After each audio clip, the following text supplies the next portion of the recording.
ସମସ୍ତଙ୍କୁ ଜୟ ଜଗନ୍ନାଥ। ଯେଉଁ ଭାଇମାନେ ଆମର ସବୁ ଓଡ଼ିଶାରୁ ଆସିକି ବାଙ୍ଗଲୋରରେ ରାପିଡ଼ୋ ପୋଟୋର ଉବେର କରୁଛନ୍ତି ଟିକେ ଦେଖି ଚାହିଁକି କରିବେ। କାରଣ କାଲି ମୋ ସ୍ୱାମୀ ସହିତ ରାପିଡ଼ୋରୁ ଗୋଟେ ବହୁତ ବଡ଼ ଫେକ୍ ହେଇଛି। କ'ଣ ହେଇଛି ନା ରାପିଡ଼ୋରୁ ଗୋଟେ ପାର୍ସଲ ଅର୍ଡ଼ର ଆସିଲା, ସେ ରିସିଭ୍ କଲେ। ରିସିଭ୍ କରିବାର 5 ମିନିଟ୍ ପରେ ସେ କଷ୍ଟମର ଭାଇ ଜଣଙ୍କ ଫୋନ୍ କଲେ।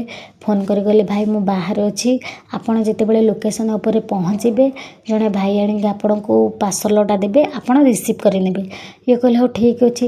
ତାପରେ କହୁଛନ୍ତି ଭାଇ ଆପଣଙ୍କ ଫୋନ୍ପେ ନମ୍ବରଟା ଦିଅନ୍ତୁ, ମୁଁ ଆପଣଙ୍କ ଫୋନ୍ପେରେ ଆପଣଙ୍କ ପଇସାଟା ଛାଡ଼ିଦେବି। ତାପରେ ଇଏ ଫୋନ୍ପେ ନମ୍ବରଟା ଡାକିଦେଲେ। ସେ ଯେମିତି ଫୋନ୍ପେ ନମ୍ବରଟା ଡାକିଛନ୍ତି ସେ ଫୋନ୍ଟା କାଟିଦେଲେ। ପୁଣି 5 ମିନିଟ୍ ପରେ ଫୋନ୍ କରି କହୁଛନ୍ତି ଭାଇ ଗୋଟେ ବହୁତ ବଡ଼ ବାଇ ମିଷ୍ଟେକ୍ ହେଇଗଲା, ମୁଁ ଆପଣଙ୍କ ଆକାଉଣ୍ଟକୁ 200 ଟଙ୍କା ଛାଡ଼ୁ ଛାଡ଼ୁ 5200 ଚାଲିଗଲା, ଆପଣଙ୍କ 200 ଟଙ୍କାଟା ରଖିଦିଅନ୍ତୁ, ଆଉ 5000 ଟଙ୍କା ମୋତେ ରିଟର୍ଣ୍ଣ କରିଦିଅନ୍ତୁ। ଇଏ କହିଲେ ହଉ ଭାଇ ଠିକ୍ ଅଛି, ଆପଣଙ୍କ ଫୋନ୍ପେ ନମ୍ବରଟା ମୋତେ ଦିଅନ୍ତୁ।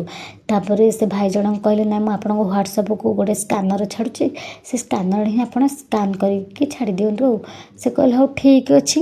ତାପରେ ଇଏ ଫୋନ୍ଟା କାଟିଦେଲେ। ପୁଣି ଚେକ୍ ଚାକ୍ କଲେ ସବୁ ମାନେ ସତରେ ନା ମିଛରେ, କିନ୍ତୁ ସେଇଟା ଫେକ୍ ଥିଲା। ସେ ଭାଇ ଜଣଙ୍କ ପୁଣି ଫୋନ୍ କରି କହୁଛନ୍ତି ଭାଇ ପଇସାଟା ଛାଡ଼ିଲେ। ଇଏ କହିଲେ ଭାଇ କ'ଣ କରିବା ଯେ ସନ୍ଧ୍ୟା ସମୟ, ସର୍ଭର ବୋଧେ ଡାଉନ୍ ଅଛି, ସେଥିପାଇଁ ପଇସାଟା ଯାଉନି। ମୁଁ ଗୋଟେ କାମ କରୁଛି, ମୁଁ ATMରୁ ପଇସାଟା ଉଠାଇ ଦେଉଛି, ଯେଉଁ ଭାଇ ଆପଣଙ୍କର ଲୋକେସନ୍ ଉପରକୁ ଆସିବେ ପାର୍ସଲଟା ଦେବା ପାଇଁ ମୁଁ ତାଙ୍କୁ ଦେଇଦେବି। ତାପରେ ସେ ଭାଇ ଜଣକ କହୁଛନ୍ତି ନା ନା ସେମିତି କେମିତି ହେବ, ମୁଁ ଆପଣଙ୍କୁ ଅନଲାଇନ୍ରେ ପେ କରୁଛି, ଆପଣ ହିଁ ଅନଲାଇନ୍ରେ ପେ କରନ୍ତୁ, କାରଣ ମୋର ଅର୍ଜେଣ୍ଟ ଦରକାର ଅଛି, ଆପଣ ଯେମିତି ଯାହା ହେଉଛି ହଉ ପେ କରନ୍ତୁ। ଇଏ କହିଲେ ହଉ ଭାଇ ଠିକ୍ ଅଛି, ଆଉ ପଇସା ତ ଯାଉନି, ମୁଁ କ'ଣ କରିବି ଯେ ମୁଁ କିଛି ବ୍ୟବସ୍ଥା କରୁଛି। ତାପରେ କହିକି ଫୋନ୍ଟା କାଟିଦେଲେ। ପୁଣି 5 ମିନିଟ୍ ପରେ ସେ ଭାଇ ଫୋନ୍ କରି କହୁଛନ୍ତି ଭାଇ ପଇସାଟା ଛାଡ଼ିଲେ କି? ପୁଣି ଇଏ କହୁଛନ୍ତି ଭାଇ ଆଉ ଆପଣ ଏମିତି କେତେଟା ଫେକ୍ ଆଇଡ଼ି ବନେଇଛନ୍ତି, ଆଉ କେତେ ଜଣଠୁ ଲୁଟିଲେଣି? ନା ଏଇଟା ଫାର୍ଷ୍ଟ ଟାଇମ୍ ଆପଣ ମୋଠୁ ଲୁଟୁଛନ୍ତି। କିନ୍ତୁ ଏତିକି କହିଛନ୍ତି। ସେ ଭାଇ ଜଣଙ୍କ ଫୋନ୍ଟା କାଟିଦେଲେ, ଆଉ କାଟିକି ମାନେ ପାର୍ସଲଟାକୁ କ୍ୟାନସଲ୍ କରିଦେଲେ। ତେଣୁ ଏମିତି ଆମ ସହିତ ଘଟିଲେ, ଆମ ଭଳି ଏମିତି ଅନେକ ଲୋକଙ୍କ ସହିତ ଘଟିଛି। ତେଣୁ ଏମିତି ଘଟଣା ନ ଘଟୁ ବୋଲି ମୁଁ ଏ ଭିଡ଼ିଓଟି ବନେଇଛି। ସେ ଭାଇ ଜଣଙ୍କ ହ୍ୱାଟ୍ସଆପ୍ରେ ଯେଉଁ ସ୍କାନରଟା ଛାଡ଼ିଥିଲେ ସେଇଥିରେ ଥିଲା ତାଙ୍କ ନାମ ମହମ୍ମଦ ଅଲି, ମାନେ ସେ ଜଣେ ପଠାଣ। କିନ୍ତୁ ସେ ରାପିଡ଼ୋରେ ଯେଉଁ ବୁକିଂ କରିଥିଲେ ସେଇଥିରେ ତାଙ୍କ ନାମ ଥିଲା ସ୍ନେହାଶିଷ ଜେନା। ଦେଖନ୍ତୁ କେମିତି ଫେକ୍ ଆଇଡ଼ି ଖୋଲିକି ଲୋକଙ୍କଠୁ ଲୁଟୁଛନ୍ତି। ତେଣୁ ଆମେ ଯେମିତି ତାର ଶିକାର ହେଲୁ, ଆମ ଭଳି ଅନ୍ୟ ଲୋକମାନେ କେମିତି ଶିକାର ନ ହୁଅନ୍ତୁ।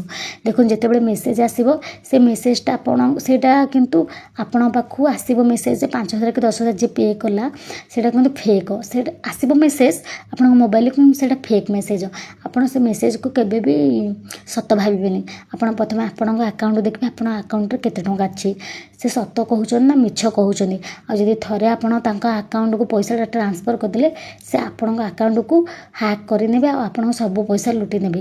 ତେଣୁ ଏମିତି ଅସୁବିଧାରେ କିଏ ନ ପଡ଼ନ୍ତୁ, ସେଥିପାଇଁ ମୁଁ ଏ ଭିଡ଼ିଓଟା ବନେଇଛି। ଆଉ ଯଦି ଭିଡ଼ିଓଟା ଭଲ ଲାଗିଥାଏ ଭିଡ଼ିଓକୁ ଲାଇକ୍ ସେୟାର କରିବେ, ଆଉ ଯେମିତି ବହୁତ ମାତ୍ରାରେ ସେୟାର କରନ୍ତୁ, ଲୋକମାନେ ଜାଣିବା ନିହାତି ଆବଶ୍ୟକ। ରହୁଛି, ଜୟ ଜଗନ୍ନାଥ।